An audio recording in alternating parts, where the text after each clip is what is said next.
Hey guys, welcome to the Bin Zone. On today's episode, we're talking about the Netflix original series Simpre Bruja, also known as Always a Witch. Now, when this series was first announced, I was super hyped, super pumped.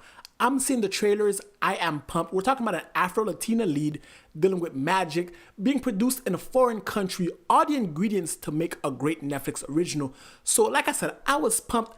I pulled out the Black Panther hat. I was one step away from pulling out my dashiki because I'm all for inclusion, especially in these subject matters, especially after Netflix just released The Chilling Adventures of Sabrina. So I'm thinking Netflix are about to get in their bag of great shows because this has all the ingredients of a great series.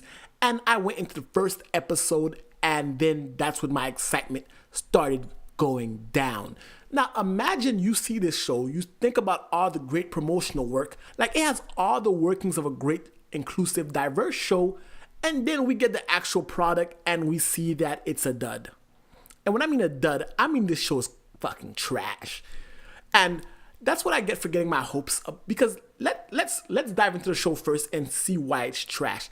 Now, the ingredients are there. Like I said, Afro-Latina lead, big plus for inclusion and all that. Being produced in a foreign country means that they can push boundaries that US TV doesn't really push, like all of other Netflix's other great original series.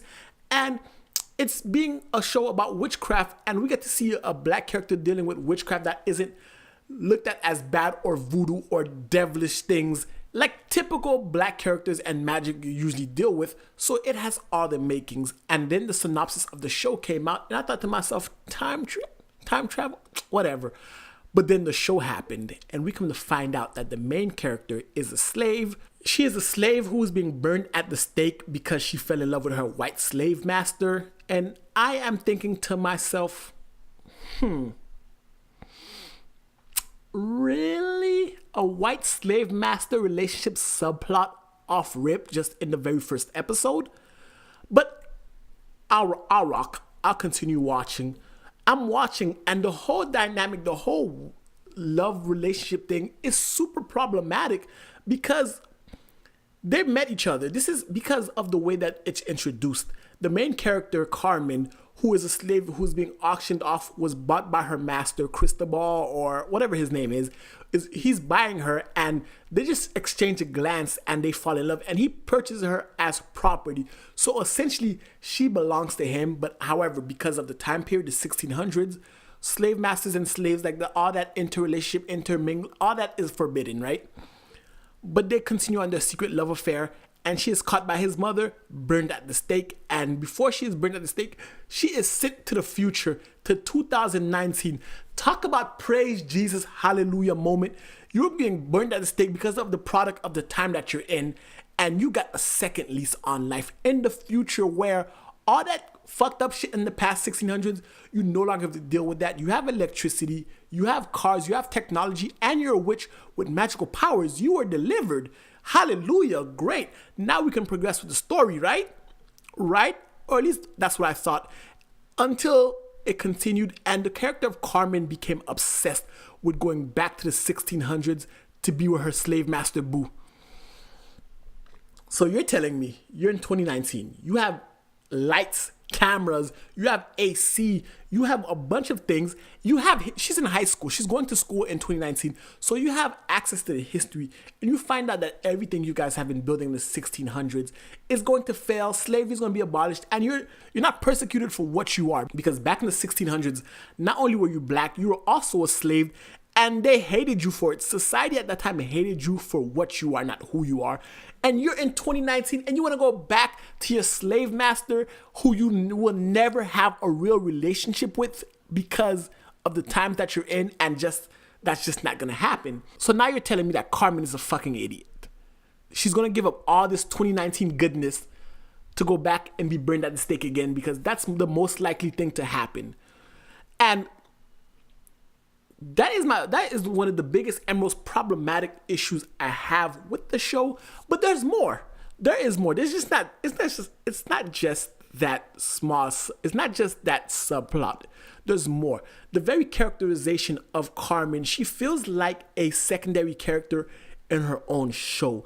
The show really doesn't give Carmen any agency or develop her character much because it's focused mainly on her solving the problems of her new friends in 2019.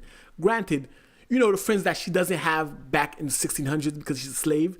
She has friends now and she's spending all her time trying to help them with their issues and trying to get back to the past, not giving her character much development. We don't know much about Carmen besides the fact that she was a witch that was burned at the stake in 1600s and she loves her slave master Boo.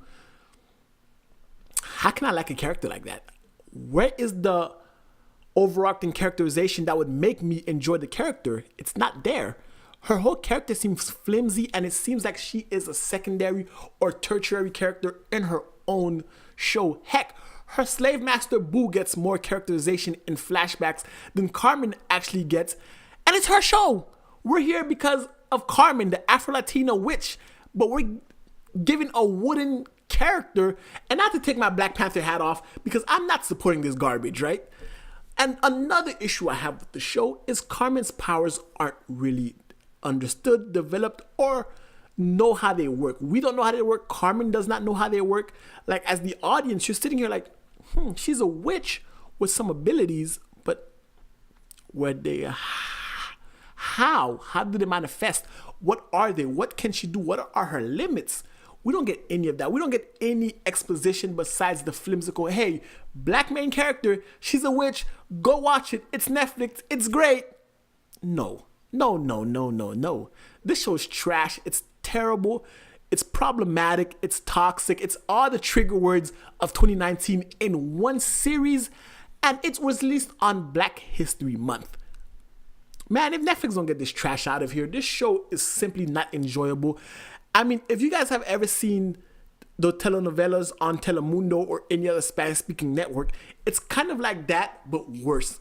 And yes, like I said, it's kind of like a telenovela, but worse. You know how the telenovelas are overly acted and all of that? It has all of that with worse actors, worse shock moments, nothing too appealing. Overall, Simpre Bruja, or Always a Witch, is a letdown of epic proportions.